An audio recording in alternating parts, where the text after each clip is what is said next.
Lumaki si Althea na sanay sa hirap. Sa maliit na bahay na halos dikit-dikit sa ibang kabahayan sa isang tahimik na barangay, doon niya natutunan kung paano maging matatag kahit kulang sa halos lahat. Maaga siyang natutong magbanat ng buto, hindi lang para sa sarili niya, kundi para rin sa kanyang ina na madalas sakitin. Hindi siya kagaya ng ibang babae na pinapansin dahil sa ganda. Madalas nga siyang makarinig ng bulong na hindi siya kaaya-aya sa paningin, pero sanay na siya roon. Ang mahalaga sa kanya ay marangal ang kanyang trabaho at may naiuuwi siyang pagkain araw-araw. Nagtatrabaho siya bilang admin staff sa isang maliit na kumpanya sa lungsod. Simple lang ang buhay niya, paulit-ulit ang routine, pero kontento siya. Hindi niya kailanmang inisip na may darating na taong magbabago ng lahat. Doon niya nakilala si Riven. Unang beses niya itong nakita sa pantry ng opisina. Tahimik lang itong nakaupo sa isang sulok, umiinom ng kape habang tila malalim ang iniisip. Hindi ito katulad ng ibang lalaki sa opisina na maingay at palabiro. May kakaibang aura si Riven, parang may tinatagong lalim na hindi madaling maabot. Ngunit sa kabila nito, napansin ni Althea na palaging magalang ito sa lahat. Hindi ito mapili sa kausap at marunong makinig. Sa mga sumunod na araw, nagkaroon sila ng pagkakataong mag-usap. Nagsimula sa simpleng pagbati hanggang sa unti-unting naging mas mahaba ang kanilang mga kwentuhan. Napansin ni Althea na kay Riven lang siya nagiging komportable magsalita nang hindi iniisip kung ano ang iisipin ng iba. Hindi siya pinapansin ni Riven dahil sa itsura niya, kundi dahil sa kung sino siya. Hindi nagtagal, mas naging malapit sila sa isa't isa. Sa bawat lunch break, sabay silang kumakain. Sa bawat uwian, minsan ay sabay silang naglalakad palabas ng opisina. Hindi man enggrande ang mga ginagawa nila, pero ramdam ni Althea ang kakaibang saya na matagal na niyang hindi naramdaman.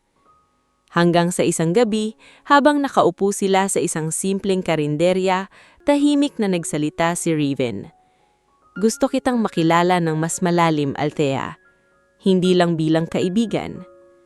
Hindi agad nakasagot si Althea. Hindi dahil ayaw niya, kundi dahil hindi siya sanay na may tumitingin sa kanya ng ganoon. Sanay siyang hindi pinipili, pero sa paraan ng pagtitig ni Riven, ramdam niya ang sinseridad. Dahan-dahan siyang ngumiti at tumango. Doon nagsimula ang kanilang relasyon. Sa una, tahimik lang ang lahat. Hindi nila ipinagsisigawan ng relasyon nila. Para kay Althea, sapat na ang simpleng pagmamahal na nararamdaman niya. Ngunit habang lumalalim ang kanilang pagsasama, napansin niyang may mga bagay tungkol kay Riven na hindi nito ikinukwento. May mga pagkakataon na bigla itong mawawala at hindi agad makokontak. May tawag itong sinasagot na tila seryoso ang usapan. At may mga araw na parang hindi ito ang simpleng lalaking nakilala niya sa opisina. Ngunit pinili ni Althea na huwag magtanong. Natutunan niyang igalang ang espasyo ni Riven tulad ng paggalang nito sa kanya. Isang araw, sinabi ni Riven na gusto siyang ipakilala sa pamilya nito. Kinabahan si Althea, hindi dahil ayaw niya, kundi dahil alam niyang hindi siya ang tipong babaeng madaling tanggapin ng mayayamang pamilya. Pero sa kumpiyansa ni Riven, napilitan siyang sumama. Pagdating nila sa malaking bahay ng pamilya ni Riven, agad niyang naramdaman ang agwat ng kanilang mundo. Malawak ang bakuran, elegante ang disenyo ng bahay at halatang hindi pangkaraniwang ang pamumuhay ng taong nakatira roon. Doon niya nakilala si Doña Celestina. Sa unang tingin pa lang, ramdam na niya ang lamig ng titig nito. Mula ulo hanggang paa, tila sinusuri siya ng matanda. Walang bakas ng pagtanggap, tanging pagdiduda at pagmamataas. "Ikaw ba ang sinasabi mong babae?" Malamig na tanong ng Donya habang nakatingin kay Riven. "Opo ma, si Althea," sagot ni Riven ng kalmado. Napangiwi ang matanda. Dahan-dahan itong lumapit kay Althea, tila sinusuri ang bawat galaw niya. Ikaw? Seryosong tanong nito. Ikaw ba ang girlfriend ng anak ko? Mahinang tumanggo si Althea. Opo. Sandaling natahimik ang paligid. Ngunit ang katahimikang iyon ay biglang nabasag ng isang matalim na boses. Ang pangit mo. Layuan mo ang anak ko. Parang tumigil ang mundo ni Althea sa narinig niya. Hindi niya inaasahan na ganoon kabilis at ganoon kabigat ang mga salitang maririnig niya. Sa harap ng mga tao sa bahay, para siyang pinagsakluban ng langit at lupa. Hindi siya makagalaw, hindi siya makasagot. Tanging ang sakit sa dibdib niya ang malinaw niyang nararamdaman. Hindi bagay sa pamilya namin ang katulad mo, dagdag pa ng Donya na tila walang pakialam sa nararamdaman niya. Tahimik lang si Althea. Pinilit niyang huwag umiyak. Pinilit niyang panatilihin ang natitira niyang dignidad sa kabila ng kahihiyan. Sa gilid ng kanyang paningin, nakita niya si Riven na tila nagpipigil ng emosyon. Ngunit bago pa ito makapagsalita, nagdesisyon si Althea na babain ang tingin niya at manatiling kalmado. Sa loob-loob niya, alam niyang simula pa lang ito ng mas mabigat na laban. At sa gabing iyon, unang beses niyang naranasan kung paano maliitin hindi lang ang kanyang itsura, kundi buong pagkatao niya. Pagkatapos ng gabing iyon, tila may mabigat na bagay na nanatili sa dibdib ni Althea. Hindi niya inaasahan na ganito kabigat ang magiging kapalit ng pagmamahal niya kay Riven. Habang pauwi sila galing sa bahay ng pamilya nito, halos walang nagsasalita sa kanilang dalawa.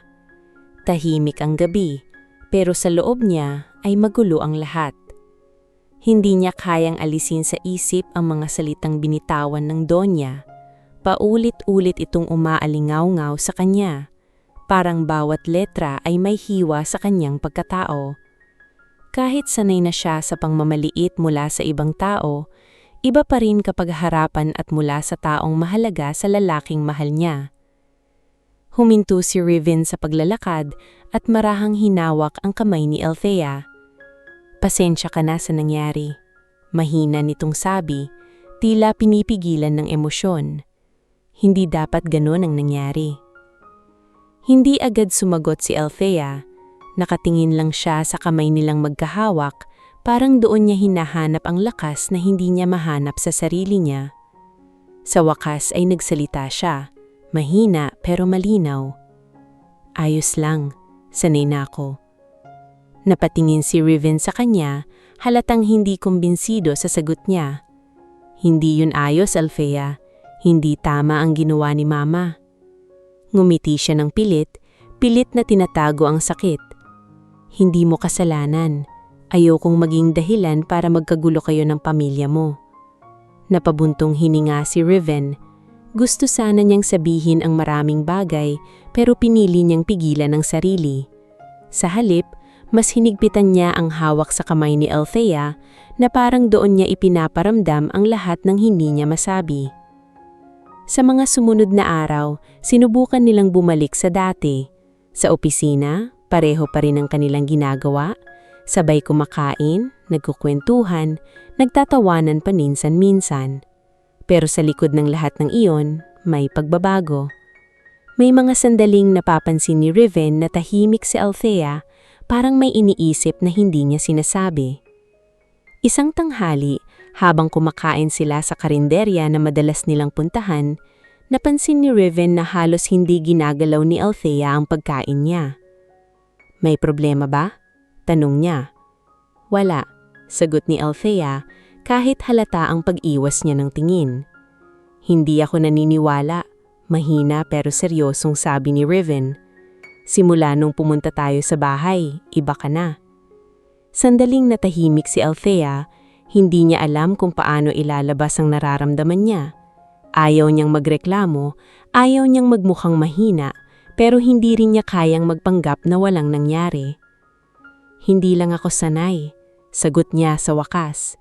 Hindi ako sanay na ganun kaharapang maliitin. Napayuko si Riven, mas lalo niyang nararamdaman ang bigat ng sitwasyon.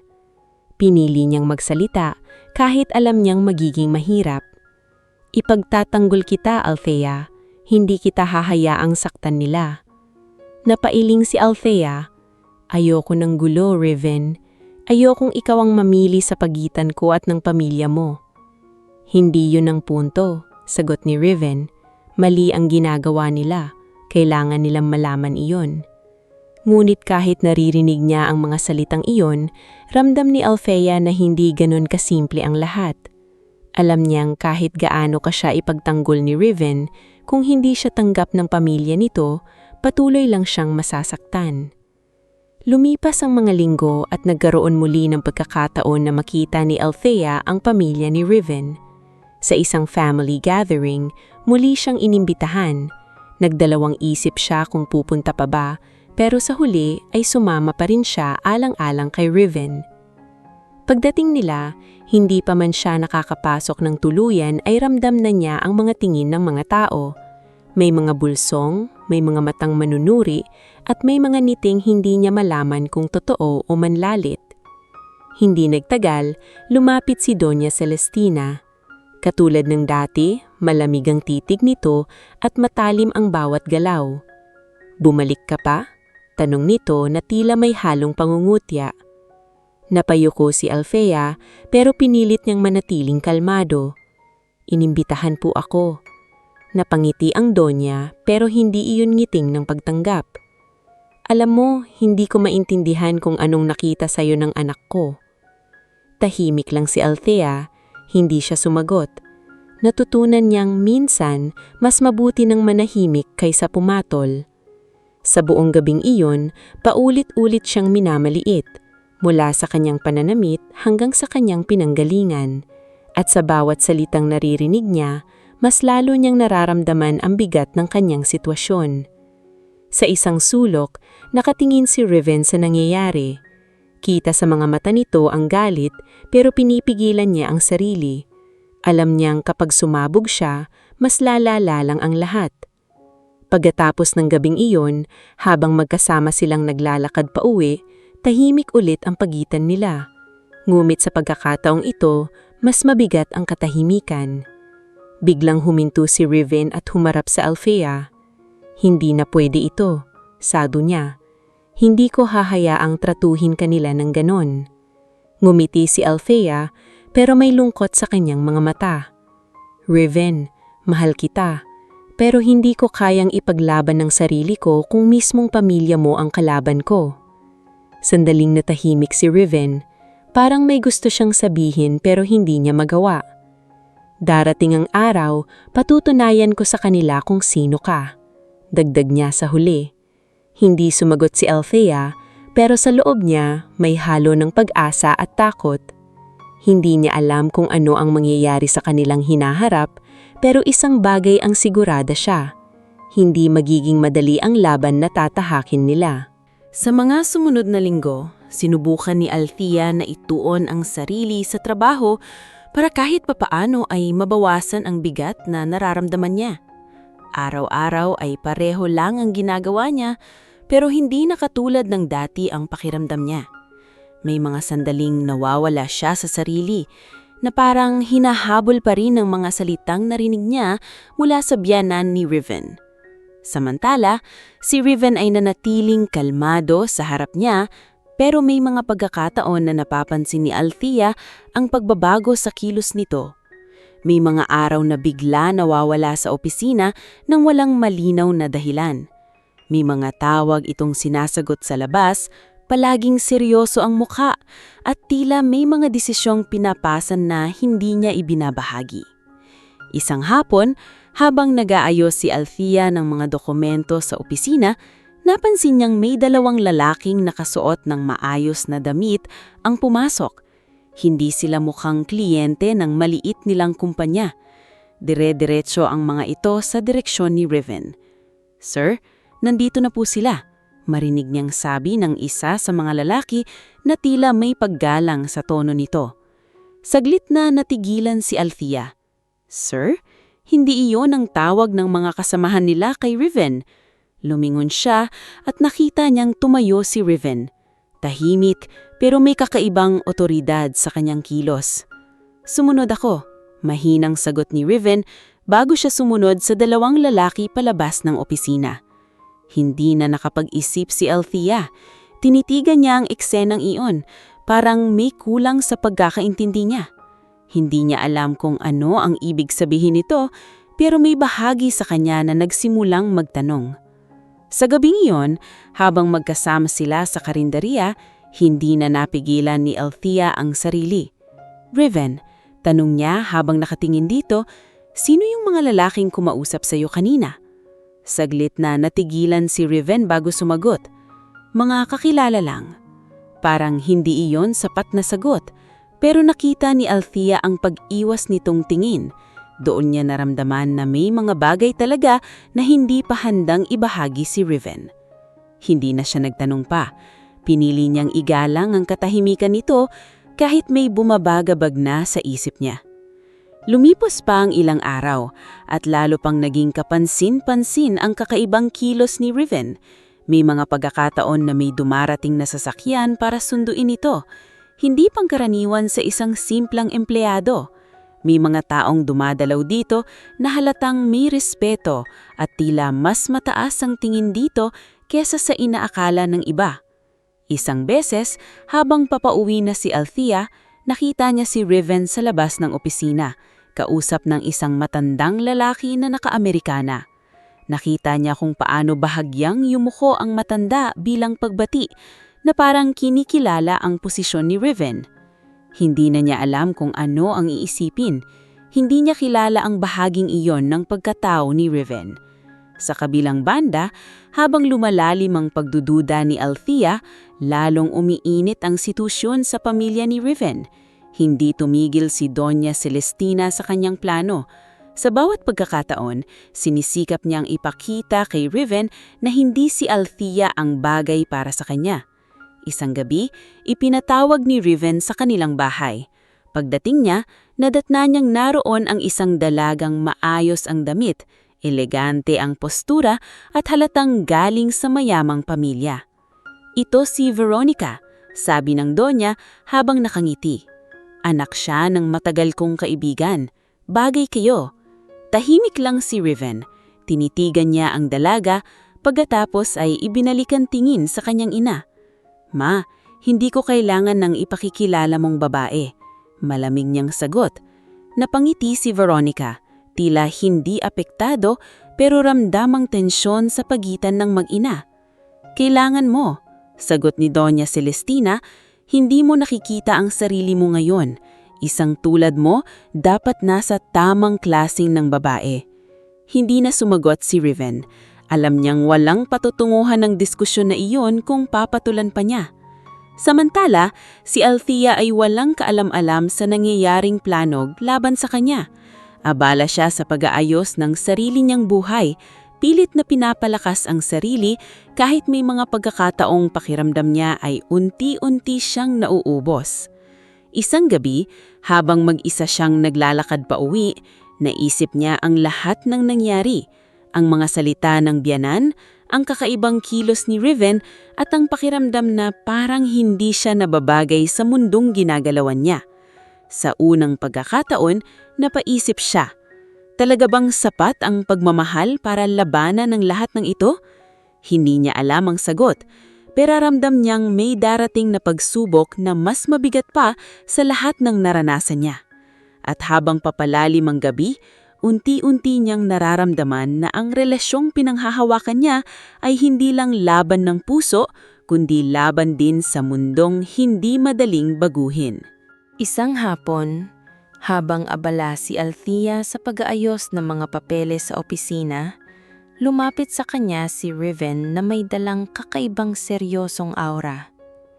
Hindi ito katulad ng mga nakaraang araw na tila may tinatagong iniisip, pero ngayon ay parang may desisyon na siyang buo sa sarili. "May pupuntahan tayo mamaya," sabi nito sa mahinang boses. Napatingin si Althea, medyo nagulat. "Saan?" "May event ang pamilya. Gusto kitang isama." Saglit siyang natigilan. Hindi niya agad alam kung ano ang isasagot. Naalala niya ang huling beses na humarap siya sa pamilya ni Riven at kung paano siya pinahiya. Hanggang ngayon, sariwa pa rin sa kanya ang sakit ng mga salitang iyon. Kailangan ba talagang pumunta ako? Maingat niyang tanong. Tumingin si Riven sa kanya, direkta at puno ng pagnanais na kumbinsihin siya. Oo, gusto kong ipakita sa kanila na hindi kita ikinakahihiya. Hindi agad sumagot si Althea. May bahagi sa kanya na gustong umatras, pero may bahagi rin na gustong subukang ulit. Para kay Riven, para sa relasyon nila, pinili niyang tumanggo.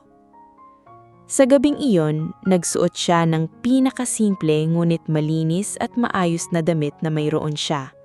Wala siyang mamahaling alahas o branded na kausutan, pero sinigurado niyang presentable siya. Tumingin siya sa salamin bago umalis. Pinipilit kumbinsihin ang sarili na sapat na siya kung ano man ang sabihin ng iba. Pagdating nila sa venue, agad siyang napahinto sa laki at ganda ng lugar. Isang engrandeng hotel ang pinili para sa event. Nagninigning ang mga ilaw, elegante ang mga bisita, at halatang lahat ng naroon ay may mataas na estado sa buhay. Sa unang hakbang pa lang niya sa loob, naramdaman na niya ang agwat ng mundo niya at ng mundong kinabibilangan ni Riven. Tahimik siyang sumunod kay Riven habang papasok sila. Ramdam niya ang mga matang nakatingin sa kanya, ang mga bulungan na kahit hindi niya narinig ng malinaw, ay alam niyang tungkol sa kanya. Hindi nagtagal, napansin sila ng pamilya ni Riven. Lumapit si Doña Celestina. Suot ang mamahaling gown at may malamig na ngiti sa labi. Tinitigan niya si Althea mula ulo hanggang paa, tulad ng dati, pero mas lantaran ang panghuhusga sa mga mata nito. Hindi ko akalain may lakas ka pang magpakita dito, sabi nito ng mahina pero sapat para marinig ni Althea. Nanatiling tahimik si Althea. Pinili niyang huwag patulan kahit ramdam niya ang init sa kanyang pisngi dahil sa hiya. Lumapit ang ilang bisita, tila interesado sa eksena. Sino siya? Narinig niyang bulong ng isa. Girlfriend daw ng anak ni Celestina. Sagot ng isa pang babae na may halong pangungutya. Hindi nagtagal, nagsalita muli ang Donya. Ngayon ay mas malakas na ang boses para marinig bang iba. Ganito na ba ang standard mo, Riven? Isang babaeng walang kaayos-ayos at halatang walang narating sa buhay? Parang napako sa kinatatayuan si Althea. Ramdam niya ang bawat titig ng mga tao sa paligid. Gusto niyang sumalita, ipagtanggol ang sarili, pero walang lumalabas na salita sa kanyang bibig. Si Riven ay nanatiling tahimik, pero kita sa kanyang mga mata ang pagpipigil. Nasa gilid ang kanyang mga kamay, mahigpit ang pagkakakuyom, tila pinipigilan ng sarili na sumagot. Hindi pa doon natapos ang Donya. Tumingin ito sa mga bisita at bahagyang numiti, tila ginagawang biro ang sitwasyon. Tingnan niyo naman, ito ang gusto ng anak ko. Hindi ko maintindihan kung saan niya nakuha ang ideyang ito. May ilan sa mga bisita ang napangiti. Ang iba naman ay tahimik lang pero halatang nakikisabay sa panghuhusga. Sa sandaling iyon, pakiramdam ni Althea ay unti-unting nababasag ang natitirang kumpiyansa niya. Hindi na niya maramdaman ang inay sa paligid. Parang ang taning naririnig na lang niya ay ang sariling tibok ng kanyang puso at ang mga salitang patuloy na sumasakit sa kanya. Hindi na siya nagtagal pa. Dahan-dahan siyang umatras. Hindi na tumingin pa kay Riven. Hindi niya kayang manatili roon kahit isang segundo pa. Sa gitna ng mga matang mapanglait at salitang mapangsakit, pinili niyang umalis. Paglabas niya ng venue, doon na siya napahinto. Humingi siya ng malalim, pero hindi niya mapigilan ang pag-agos ng luha sa kanyang mga mata. Pinilit niyang maging matatag, pero sa pagkakataong iyon, bumigay siya. Hindi niya alam kung gaano siya katagal na nakatayo roon, basta ang alam niya ay pagod na siya. Sa loob ng venue, nanatiling tahimik si Riven. Nakatingin siya sa pintuan kung saan umalis si Althea. Ramdam niya ang galit sa kanyang dibdib, pero mas nangingibabaw ang pagkadismaya sa sarili. Alam niyang nasaktan na naman si Althea at sa pagkakataong iyon, hindi na niya kayang baliwalain iyon. Tahimik siyang humarap sa kanyang ina. Sa unang pagkakataon, ang mga mata niya ay hindi na lang puno ng pagpipigil, kundi ng matinding desisyon. Ngunit sa labas, si Althea ay naglalakad palayo, dala ang sakit na hindi na niya alam kung hanggang saan niya kayang tiisin. Hindi nang lumingon si Althea habang naglalakad palayo sa venue. Ramdam niya ang lamig ng gabi, pero mas malamig ang pakiramdam sa dibdib niya. Hindi na niya pinunasan agad ang mga luhang patuloy na bumabagsak sa kanyang pisngi. Para bang sa bawat hakbang niya, unti-unting nawawala ang lakas na matagal niyang pinanghahawakan. Hindi na niya inintindi kung tatawagin siya ni Riven o kung susunod ito.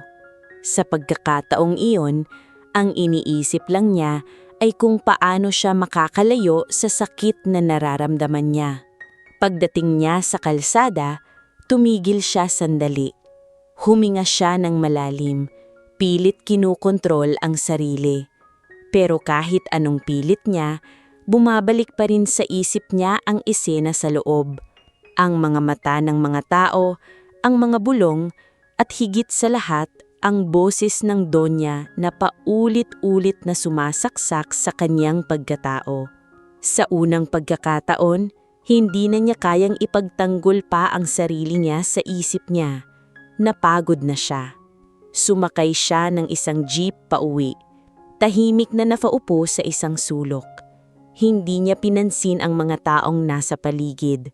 Nakatingin lang siya sa labas habang ang mga ilaw ng lungsod ay dumadaan sa kanyang paningin na wala siyang pakialam. Hindi niya namalayan na tuloy-tuloy pa rin ang pagpatak ng luha niya. Pagdating niya sa kanilang bahay, agad siyang pumasok at isinara ang pinto.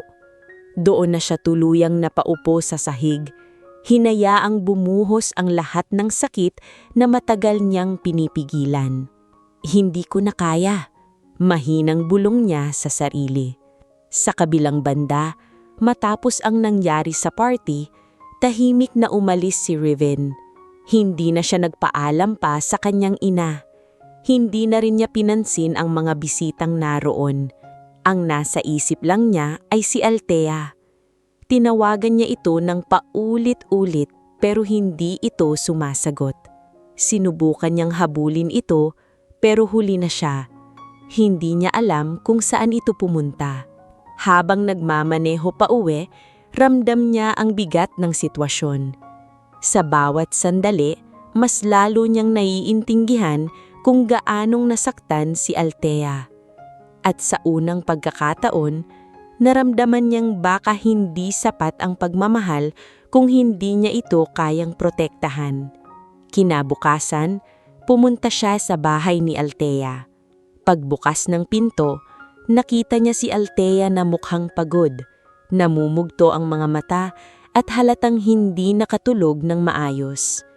Saglit silang nagkatitigan at sa sandaling iyon, alam ni Riven na may nagbago na. "Pwede ba tayong mag-usap?" tanong niya ng mahinahon. Tumanggo si Althea at pinapasok siya. Tahimik silang umupo sa loob, walang nagsasalita agad. Pareho silang naghahanap ng tamang salita pero pareho ring nahihirapan. Sa huli, si Althea ang naunang nagsalita. "Riven, hindi ko na kaya." Parang may humigpit sa dibdib ni Riven. "Anong ibig mong sabihin?" Dahan-dahang huminga si Althea. "Hindi ko kayang ipaglaban ng sarili ko araw-araw. Hindi ko kayang paulit-ulit na marinig na hindi ako sapat para sa'yo. Hindi ko kayang harapin ang pamilya mo habang tinitignan nila ako na wala akong halaga." Hindi agad nakasagot si Riven. Tinitigan niya lang si Althea na parang sinusubukang intindihin ang lahat ng nararamdaman nito. "Mahal kita," dagdag ni Althea, nanginginig ang boses niya.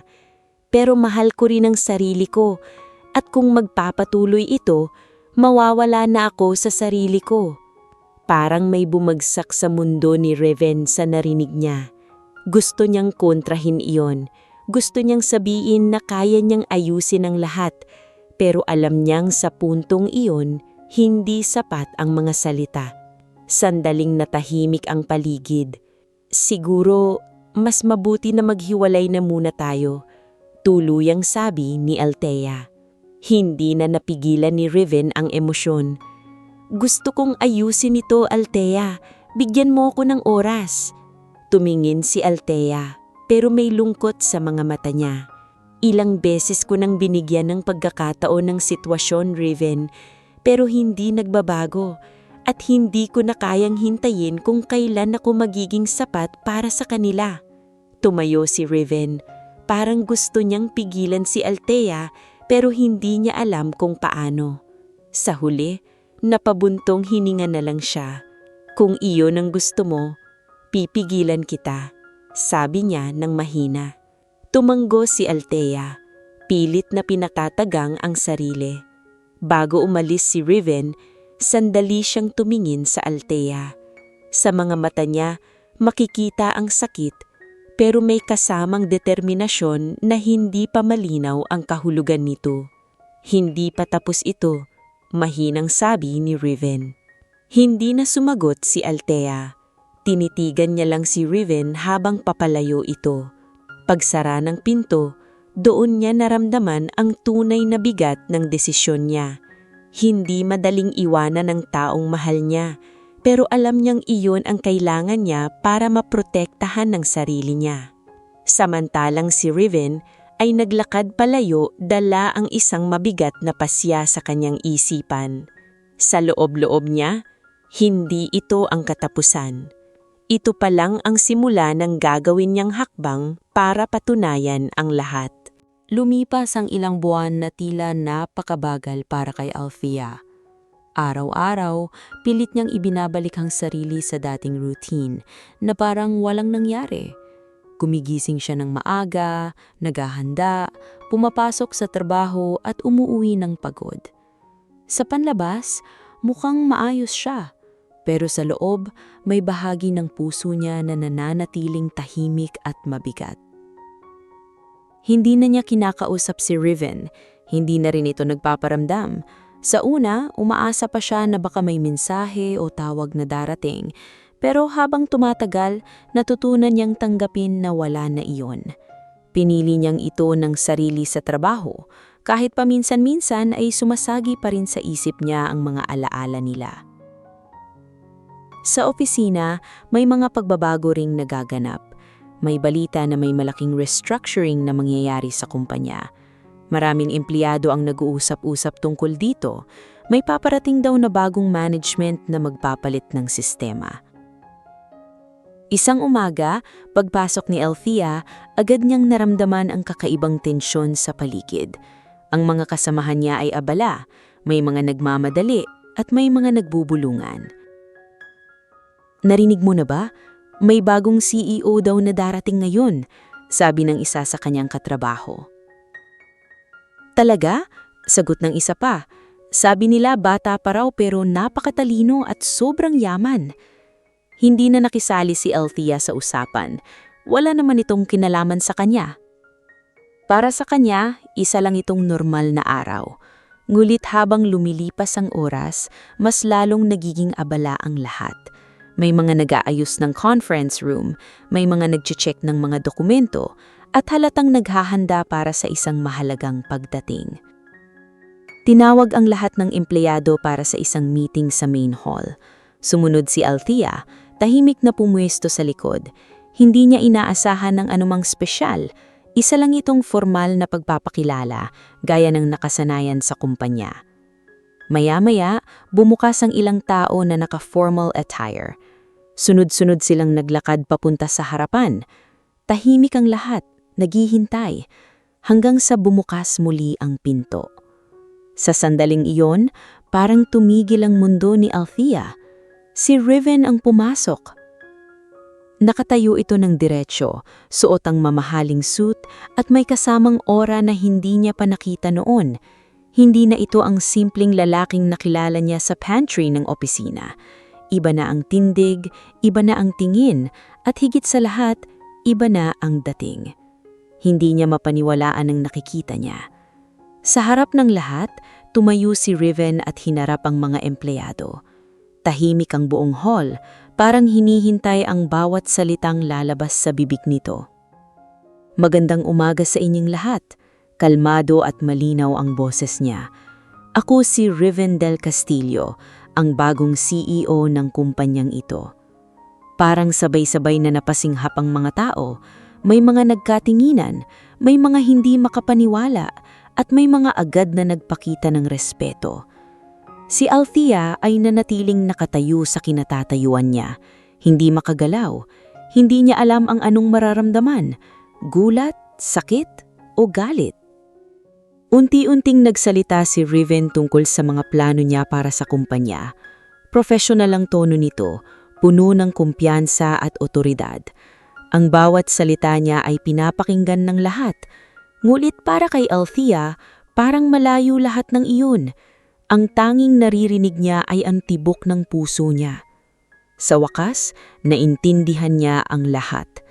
Ang mga biglaang pagkawala ni Riven, ang mga taong gumagalang dito, ang mga kakaibang kilos nito, lahat ay may paliwanag na ngayon.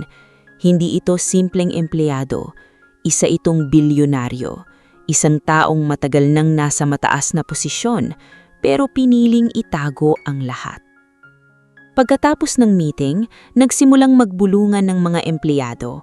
Ang iba ay excited, ang iba ay kinakabahan, lahat ay may kanya-kanyang reaksyon. Samantala, si Althea ay tahimik na lumabas ng hall.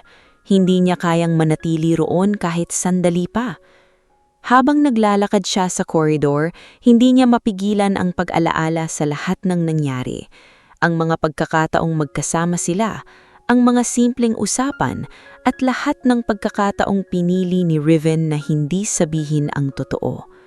Hindi niya alam kung ano ang mas masakit, ang katotohanang itinago sa kanya ang lahat o ang katotohanang kahit ganoon, minahal pa rin siya nito.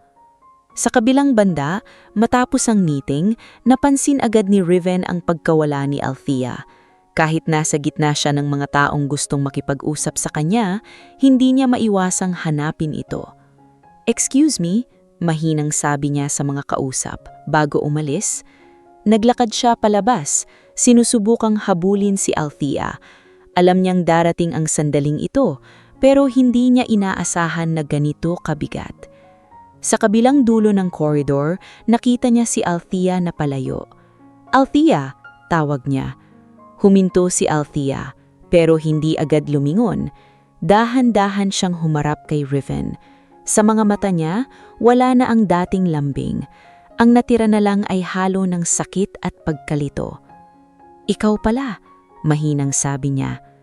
Walang agad na sumagot. Sa pagitan nila, parang bumalik ang lahat ng tanong na matagal nang walang sagot. At sa sandaling iyon, nagsimula ang panibagong yugto ng kanilang kwento na mas komplikado kaysa sa lahat ng pinagdaanan nila noon. Nanatahimik ang koridor habang magkatapat sina Althea at Riven.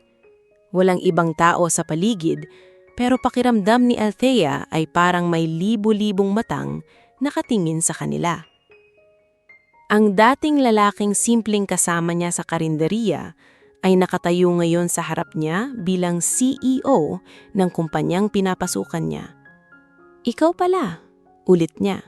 Mas malinaw na ngayon ang boses, pero may halong sakit. Hindi agad sumagot si Riven. Tinitigan lang niya si Althea na parang sinusubukang basahin ang bawat emosyon na makikita sa mga mata nito. Alam niyang hindi magiging madali ang usapan na ito. "Oo, ako," sagot niya sa wakas. Mahinahon pero seryoso. Napangiti si Althea pero hindi iyon masayang ngiti. Parang may halong panunumbat at panghihinayang. "Ang dami mong itinago." Napabuntong hininga si Riven. "Hindi ko sinadyang lokohin ka." "Pero nangyari," sagot ni Althea. Diretso ang tingin sa kanya. "Araw-araw kitang kasama, pero hindi ko kilala kung sino ka talaga. Sandaling metahimik si Riven. Alam niyang may punto si Althea. Lahat ng sinabi nito ay totoo. Pero sa kabila nito, gusto niyang ipaliwanag ang dahilan. Ginawa ko iyon dahil gusto kong maramdaman kung paano mahalin bilang simpleng tao, hindi bilang CEO, hindi bilang mayaman. Sagot niya, gusto kong malaman kung sino ang mananatili kahit wala ang lahat ng iyon. Napatingin si Akaya sa kanya, tila nag-iisip. At ako? Kasama ba ako sa eksperimento mo? Parang may sumaksak sa dibdib ni Riven sa narinig niya. Hindi ka eksperimento, Althea. Ikaw ang dahilan kung bakit ko nagustuhan ang simpleng buhay na iyon. Ngunit hindi agad nagbago ang ekspresyon ni Althea. Hindi niya alam kung paano tatanggapin ang lahat. Ang totoo, halo-halo ang nararamdaman niya. May galit, may sakit, pero may bahagi pa rin sa kanya na gustong maniwala. Habang nag-uusap sila, sa loob ng kumpanya ay kumalat na ang balita. Ang simpleng empleyadong si Riven ay isa palang bilyonaryong CEO. Ang mga dating kasamahan niya ay nag-uusap-usap, hindi makapaniwala sa natuklasan nila. Samantala, sa bahay ng pamilya ni Riven, hindi rin makapakali si Doña Celestina nang nabalitaan niya ang opisyal na pag-upo ni Riven bilang CEO at ang pagbubunyag niya ng kanyang tunay na identidad sa kumpanya. Agad siyang napaisip, hindi niya inaasahan na ganito ang mangyayari. Akala niya ay kontrolado niya ang lahat, lalo na ang buhay ng kanyang anak. Ngunit ngayon, tila may mga bagay na hindi na niya kayang hawakan. Unti-unti bumalik sa isip niya ang lahat ng ginawa niya kay Althea. Ang mga salitang binitawan niya, ang panghahamak, ang mga pagkakataong ipinahiya niya ito sa harap ng iba. Sa unang pagkakataon, nakaramdam siya ng kakaibang kaba. Paano kung mali siya? Sa kumpanya naman, matapos ang maikling pag-uusap nila kay Althea, bumalik si Riven sa kanyang opisina. Doon niya hinarap ang mga responsibilidad bilang CEO. Isa-isa niyang kinausap ang mga department heads, nagbigay ng direksyon, at ipinakita ang kanyang kakayahan bilang leader. Ngunit kahit abala siya, hindi mawala sa isip niya si Althea. Samantala, si Althea ay pilit na bumalik sa kanyang mesa. Sinubukan niyang magtrabaho pero hindi siya makapag-focus. Ang bawat papel na hinahawakan niya ay parang nawawalan ng saysay. Hindi niya maiiwasang marinig ang mga bulubulong ng kanyang mga katrabaho. Siya pala yun, di ba? Girlfriend ng CEO. Ang swerte naman niya. Pero bakit parang hindi siya masaya? Napapikit si Althea. Hindi niya alam kung ano ang mas mahirap tanggapin. Ang katotohanang mayaman si Riven o ang katotohanan na kahit ganoon, hindi niya ito nakilala ng buo. Sa hapon ding iyon, may nagkaroon ng announcement mula sa management. Ang lahat ng empleyado ay kailangang sumunod sa mga bagong patakaran. Mas magiging mahigpit ang sistema at inaasahan na mas mataas na kalidad ng trabaho. Ipinakita ni Riven na hindi siya basta-bastang leader. Hindi siya umasa sa kanyang pangalan o yaman. Ipinatunayan niyang kaya niyang patakbuhin ang kumpanya ng maayos. Habang lumilipas ang araw, unti-unti nagbago ang tingin ng mga tao sa kanya. Hindi na lang siya misteryosong CEO. Isa na siyang respetadong leader. Ngunit para kay Althea, hindi ganon kadali ang lahat. Sa pagtatapos ng araw, habang nag-aayos siya ng gamit para umuwi, napansin niya na may isang sulat na nakapatong sa mesa niya. Dahan-dahan niyang itong binuksan. Gusto kitang makausap ulit, hindi bilang CEO, kung hindi bilang Riven na minahal mo. Napatingin si Althea sa papel, hindi niya alam kung ano ang gagawin. Ang puso niya ay tila nahahati sa pagkatit ng sakit at ng alaala ng pagmamahal na minsan ay naging totoo sa kanya. Sa kabilang banda, si Riven ay nakatayo sa loob ng kanyang opisina, nakatanaw sa malayo. Sa isip niya, alam niyang ito na ang simula ng mas malaking laban. Hindi na ito lang tungkol sa pagtatago ng kanyang identidad. Ito na ay tungkol sa pagharap sa lahat ng taong nasaktan niya, lalo na ang babaeng hindi niya kayang kalimutan. Matagal na nakatitig si Alfia sa papel na hawak niya. Paulit-ulit niyang binasa ang nakasulat. Parang umaasa na magbabago ang ibig sabihin nito sa bawat pagtingin niya. Ngunit nanatili ang mensahe. Simple pero mabigat. Gusto kitang makausap ulit. Hindi bilang CEO, kung hindi bilang Riven na minahal mo. Huminga siya ng malalim at dahan-dahang ibinaba ang papel sa mesa. Hindi niya alam kung anong dapat niyang maramdaman. May bahagi sa kanya na gustong pakinggan si Riven, na gustong balikan ang mga alaala ng simpleng pagmamahalan nila. Pero may bahagi rin na natatakot na baka masaktan na naman siya. Hindi siya agad nagdesisyon. Sa halip, umuwi siya ng tahimik, dala ang sulat at ang bigat ng kanyang iniisip. Kinabukasan, pagpasok niya sa opisina, iba na ang pakiramdam niya. Hindi na siya basta empleyado lang sa maliit na kumpanya.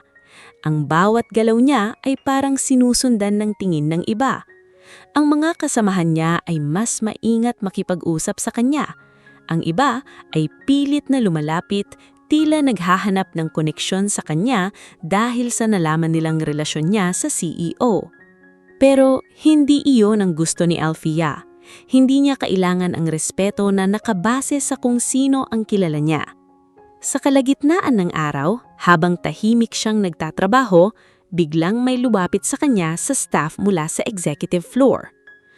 "Miss Althea, pinapatawag po kayo ni Sir Riven." Saglit siyang natigilan. Alam niyang darating ang sandaling ito, pero hindi niya akala na ganito kabilis. Tahimik siyang tumayo at sumunod. Habang papunta siya sa opisina ni Riven, ramdam niya ang kaba sa bawat hakbang. Parang bawat segundo ay mas lalo siyang nahihirapang huminga.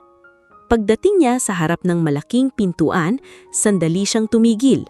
Pinikit niya ang mga mata niya at huminga ng malalim bago kumatok. "Come in?" narinig niyang sabi mula sa loob. Pagpasok niya, agad niyang nakita si Riven na nakatayo sa may bintana, nakatalikod sa kanya. Suot nito ang maayos na suit at sa postura pa lang ramdam na ang pagiging leader nito. Ngunit nang humarap ito, nakita niya ang parehong Riven na nakilala niya noon. Hindi ang CEO, kung hindi ang lalaking minsang nakasama niya sa simpleng buhay.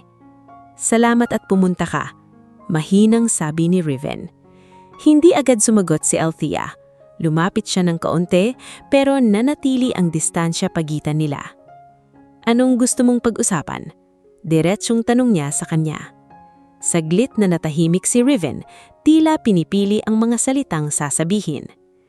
"Gusto kong ipaliwanag ang lahat." Tahimik lang si Althea, nakatingin sa kanya. "Hindi ko sinabi sa iyo kung sino talaga ako dahil natakot ako. Natakot ako na baka iba ang tingin mo sa akin kapag nalaman mo ang totoo." Bahagyang napangiti si Althea pero may kirot ang ngiting iyon. "At anong nangyari? Hindi ba mas lumala dahil itinago mo?" Napayuko si Riven. "Alam kong nagkamali ako." Huminga si Althea ng malalim. "Hindi lang iyon ang problema, Riven. Hindi lang yung tinago mo. Ang mas masakit, hinayaan mong tratuhin ako ng pamilya mo ng ganon." Hindi agad nakasagot si Riven, ramdam niya ang bigat ng sinabi ni Althea. "Pinilit kong ayusin yon," sagot niya. "Pero hindi ko nagawa agad." "At ako ang nasaktan," dugtong ni Althea, diretsong tingin sa kanya. Paulit-ulit. Tahimik ang paligid. Walang ibang maririnig kung hindi ang mahinang hinga nilang dalawa. "Mahal kita, Althea," sabi ni Riven sa wakas, malinaw ang boses. Hindi iyon nagbago kahit kailan. Sandaling napapikit si Althea, ramdam niya ang bigat ng salitang iyon. Matagal niyang gustong marinig yon muli, pero ngayon, hindi na siya sigurado kung sapat pa iyon. "Hindi sapat ang pagmamahal kung walang respeto," sagot niya ng mahina pero matatag. Napatingin si Riven sa kanya. tila tinamaan ng katotohanan. Kung gusto mong bumalik sa buhay ko, kailangan mong patunayan na kaya mong ipaglaban ang respeto ko, hindi lang sa akin kung hindi sa harap ng lahat. Tahimik na tumanggo si Riven. Naiintindihan ko. Hindi pa ako handang bumalik, Riven, dugtong ni Althea, pero hindi ko rin sinasara ang pinto. Sa unang pagkakataon, may bahagyang pag-asa na naramdaman si Riven. Hindi ito ang sagot na gusto niya, ngunit alam niyang ito ang nararapat. Salamat, sagot niya.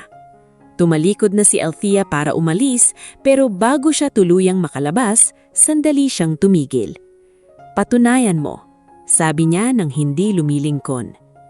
Pagkalabas niya sa opisina, huminga siya ng malalim. Hindi pa tapos ang lahat, pero sa unang pagkakataon, naramdaman niyang may kontrol na siya sa sitwasyon. Sa loob naman ng opisina, si Riven ay nanatiling nakatayo, iniisip ang mga salitang narinig niya. Alam niyang hindi magiging madali ang lahat, ngunit sa pagkakataong ito, handa na siyang gawin ang lahat para patunayan na ang pagmamahal niya ay hindi lang salita, kung hindi isang bagay na kaya niyang ipaglaban. Lumipas ang ilang araw matapos ang pag-uusap ni Althea at Riven sa loob ng opisina. Sa mga panahong iyon, mas naging tahimik si Althea. Ginagawa niya ang trabaho niya ng maayos, pero iniiwasan niyang magkaroon ng anumang personal na interaksyon kay Riven. Hindi dahil galit siya, kundi dahil kailangan niya ng oras para panatilihin ang linya na itinakda niya para sa sarili niya. Samantala, si Riven naman ay naging mas seryoso sa kanyang tungkulin bilang CEO. Mas naging malinaw ang direksyon ng kumpanya, mas naging maayos ang sistema, at mas naging disiplinado ang lahat. Ngulit sa kabila ng pagiging abala niya, hindi niya kinalimutan ang sinabi ni Althea. Patunayan mo. Sa loob ng ilang araw, tahimik niyang inihanda ang isang hakbang na alam niyang magbabago ng lahat. Isang umaga, naglabas ng announcement ang kumpanya. Lahat ng empleyado ay kailangang dumalo sa isang General Assembly sa main hall. Walang nakakaalam kung ano ang agenda, pero ramdam ng lahat na may mahalagang mangyayari. Habang papunta si Althea sa hall, hindi niya maiwasang kabahan. Hindi niya alam kung bakit, pero parang may kung anong mangyayari na hindi niya inaasahan. Pagpasok niya, puno na ang hall. Ang lahat ay tahimik na naghihintay. Umupo siya sa bandang likod, gaya ng nakasanayan niya. Maya-maya, umakyat si Riven sa stage. Suot nito ang formal na kasuotan at sa tindig pa lang ay ramdam na ang kanyang otoridad. Ngunit sa mga mata niya, may kakaibang determinasyon na hindi pa nakikita ng iba. Magandang umaga sa inyong lahat, panimula niya. Ngayon, gusto kong magbahagi ng isang bagay na hindi tungkol sa negosyo. Nagkatinginan ng mga tao, hindi nila inaasahan ng ganitong simula. Sa loob ng ilang segundo, natahimik ang buong hall. Walang gumagalaw, walang nagsasalita. May isang taong gusto kong kausapin sa harap ninyo, dagdag ni Riven. Unti-unting tumibok ng mabilis ang puso ni Althea. Hindi niya alam kung bakit, pero pakiramdam niya ay siya ang tinutukoy. Althea, pwede ka bang lumapit? Parang nanlamig ang buong katawan niya. Narinig niya ang pangalan niya at agad napunta sa kanya ang atensyon ng lahat ng tao. May mga bulong-bulong, may mga nagtataka, at may mga nakatingin ng diretso sa kanya. Hindi siya agad nakagalaw, ngunit sa huli, tumayo siya at dahan-dahang lumakad papunta sa harap. Ramdam niya bawat hakbang parang mas mabigat kaysa sa normal. Pagdating niya sa stage, humarap siya kay Riven. Hindi siya nagsalita. Hinintay niya kung ano ang gagawin nito. Huminga ng malalim si Riven bago nagsalita. Alam kong marami sa inyo ang nagtataka kung bakit ko siya tinawag dito, sabi niya habang nakatingin sa mga tao. Pero gusto kong maging malinaw ang lahat. Sandaling natahimik si Riven, saka siya muling nagsalita. Si Althea ang babaeng minahal ko, at siya rin ang taong pinaka-nasaktan ko. Parang may kumurot si puso ni Althea sa narinig niya. Hindi niya inaasahan ang sasabihin ni Riven, lalo na sa harap ng ganitong karaming tao. Ngunit hindi pa tapos si Riven. Hindi lang ako nagkamali sa kanya.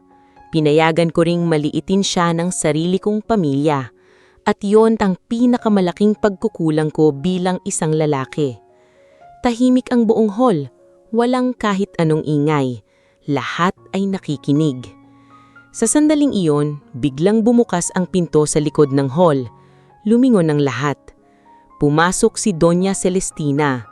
Nakasuot ito ng maayos pero iba ang aura nito ngayon. Wala ang dating yabang sa kanyang kilos. Sa halip may halong kaba at pag-aalanganin sa kanyang mga mata. Dahan-dahang itong naglakad papunta sa harap habang sinusundan nito ng tingin ng lahat. Paglapit nito sa stage, sandaling itong tumigil. Tumingin ito kay Riven, saka kay Althea. Tahimik ang paligid. Sa unang pagkakataon, nakita ni Althea ang biyanan na minsang nagwasak sa kanyang dignidad. Huminga ng malalim si Donya bago nagsalita. Althea, mahinang tawag nito. Hindi agad sumagot si Althea. Nakatingin lang siya dito. Hinihintay kung ano ang sasabihin nito. Nagkamali ako, tuloy ng Donya. Hinusgahan kita base sa itsura mo, sa estado mo sa buhay at sa kung ano ang tingin ko na dapat para sa anak ko. Parang hindi makapaniwala ang mga taong nakikinig. Ang babaeng kilala nilang mata pobre ay ngayon ay nagsasalita ng may pagsisisi. Unti-unting yumuko si Donya. Humihingi ako ng tawad. Sa sandaling iyon, parang tumigil ang mundo. Ang mga taong naroon ay hindi makapaniwala sa kanilang nakakasaksi. Si Althea ay nanatiling tahimik. Tinitiga niya ang biyanan na minsang nagwasak sa kanyang dignidad. Sa unang pagkakataon, nakita niya itong taong bumaba mula sa pedestal ng kayabangan. Hindi niya agad alam kung anong mararamdaman. Sa gilid, si Riven ay tahimik lang na nakatingin kay Althea. Hindi siya nagsalita. Alam niyang nasa kanya niya ang desisyon. At sa harap ng napakaraming tao, ang dating simpleng babae na minamaliit ng lahat ay ngayon ang may hawak ng pagpapatawad na hihingi ng isang taong minsang tumapak sa kanyang pagkatao. Tahimik ang buong hall matapos ang pagyuko ni Doña Celestina. Walang sino man ang gumalaw o nagsalita. Lahat ay nakatingin kay Althea, hinihintay kung ano ang magiging sagot niya. Ang simpleng babae na minsang pinagtawanan ay ngayon nasa gitna ng isang sitwasyong hindi niya kailanman inisip na mararanasan niya. Dahan-dahang huminga si Althea. Ramdam niya ang bigat ng lahat ng mata na nakatingin sa kanya, pero mas mabigat ang mga alaala na bumabalik sa isip niya. Ang mga gabing umiiyak siya mag-isa, ang mga sandaling pinilit niyang manahimik kahit nasasaktan, at ang mga pagkakataong kinwestiyon niya ang sarili niyang halaga. Tumingin si Althea kay Doña Celestina. Hindi na ito ang parehong babaeng mayabang na walang pakialam sa nararamdaman ng iba. Sa harap niya ngayon ay isang taong handang ibaba ang sarili para humingi ng tawad. Ngunit hindi ganon kadali burahin ang lahat. Hindi agad nagsalita si Althea. Ilang segundo siyang nanatiling tahimik, tila binibigyan ng oras ang sarili na maramdaman ang lahat bago magdesisyon. Dahan-dahan siyang nagsalita. Alam niyo po, hindi madali ang lahat ng ginawa ninyo sa akin. Mahina pero malinaw ang boses niya. Walang galit pero may lalim na nagmumula sa tunay na karanasan. Hindi lang po isang beses ninyo akong pinahiya. Hindi lang po isang salita ang sinabi ninyo. Paulit-ulit po iyon at bawat beses parang unti-unti ninyong kinukuha ang respeto ko sa sarili ko. Tahimik ang lahat. Walang sumingit, walang nag-react. Lahat ay nakikinig. Tumingin si Althea sa paligid, sa mga taong minsang naging saksi sa panghahamak sa kanya. Pagkatapos ay ibinalik niya ang tingin kay Donya. Pero hindi po ako galit, dagdag niya. Nasaktan po ako, oo, pero hindi ako galit. Bahagyang napataas ang ulo ni Doña Celestina, tila hindi inaasahan ang maririnig niya. Pinili kong intindihin na siguro ganun lang talaga ang nakasanayan ninyo, sabi ni Althea. Pero hindi ibig sabihin na tama iyon.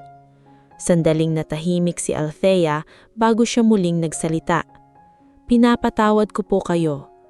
Parang sabay-sabay na napahinga ang mga tao sa paligid, ang bigat ng sitwasyon ay bahagyang nabawasan pero hindi tuluyang nawala. Ngunit hindi doon natapos ang sinabi ni Althea, pero hindi ibig sabihin na nakalimutan ko na ang lahat. Napatingin si Riven sa kanya, tahimik na nakikinig.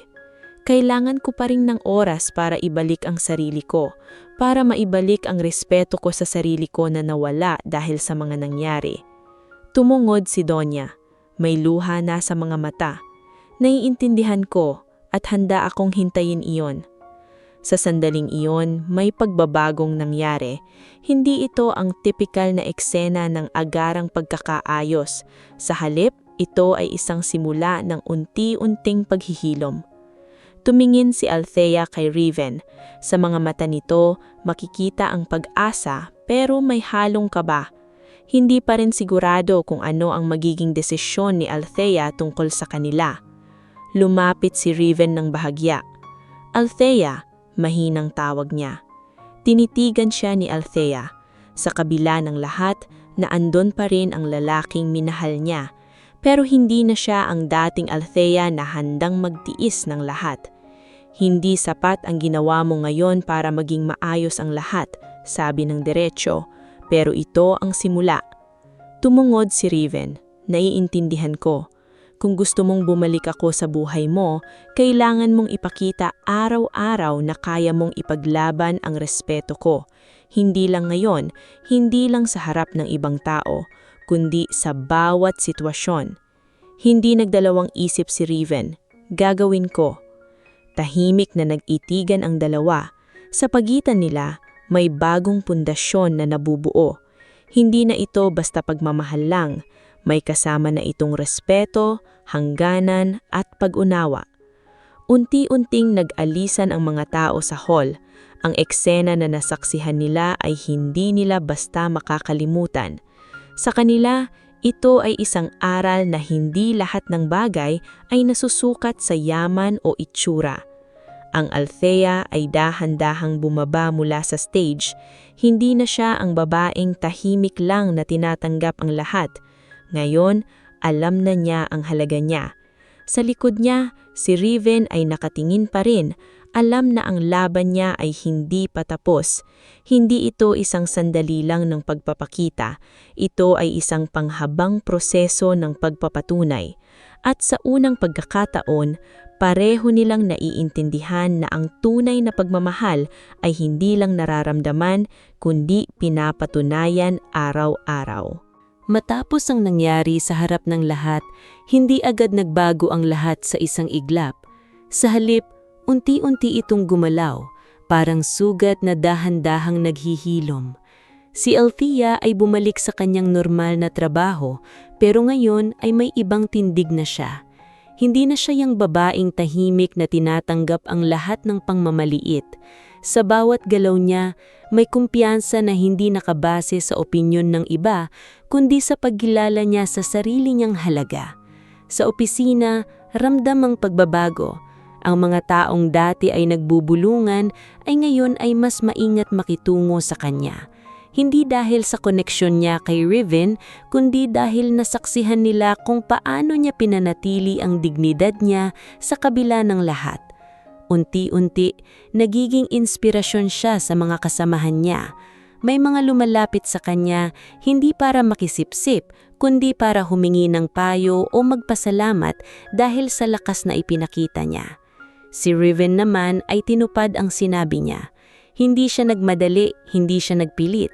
Sa halip, araw-araw niyang pinakita ang respeto kay Althea. Sa trabaho, tinatrato niya ito bilang propesyonal, walang espesyal na pabor, walang labis na atensyon. Ngunit sa mga simpleng paraan, ipinaparamdam niya na naroon siya. Isang tahimik na tanong kung okay lang ba siya, isang pag-aalay sa mabibigat na gawain, o simpleng presensya sa tamang oras. Hindi na siya yung lalaking nagtatago. Ngayon, malinaw na sa lahat kung sino siya, pero mas pinili niyang ipakita kung ano ang kaya niyang maging bilang tao. Sa bahay ng pamilya niya, malaki rin ang pagbabago. Si Doña Celestina ay hindi na katulad ng dati. Hindi na ito basta nagsasalita ng walang iniisip. Madalas, tahimik na lang ito, nagmumuni-muni. Sa tuwing naaalala niya ang mga salitang binitawan niya kay Althea, hindi niya maiwasang makaramdam ng pagsisisi. Isang araw, nagpasya siyang puntahan si Althea, hindi bilang isang matapobring ina, kundi bilang isang taong gustong bumawi. Pagdating niya sa bahay ni Althea, simple pa rin ang paligid, walang nagbago. Ngunit para sa kanya, parang mas malinaw ngayon ang mga bagay na dati ay hindi niya pinapansin. Pagbukas ng pinto, nagulat si Althea nang makita siya. Sandali silang nagkatitigan, pareho pang hindi sigurado kung paano magsisimula. "Pwede ba akong pumasok?"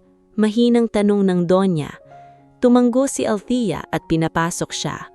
Tahimik silang naupo sa loob, walang yabang, walang tensyon, kundi isang kakaibang katahimikan na puno ng pag-aamin.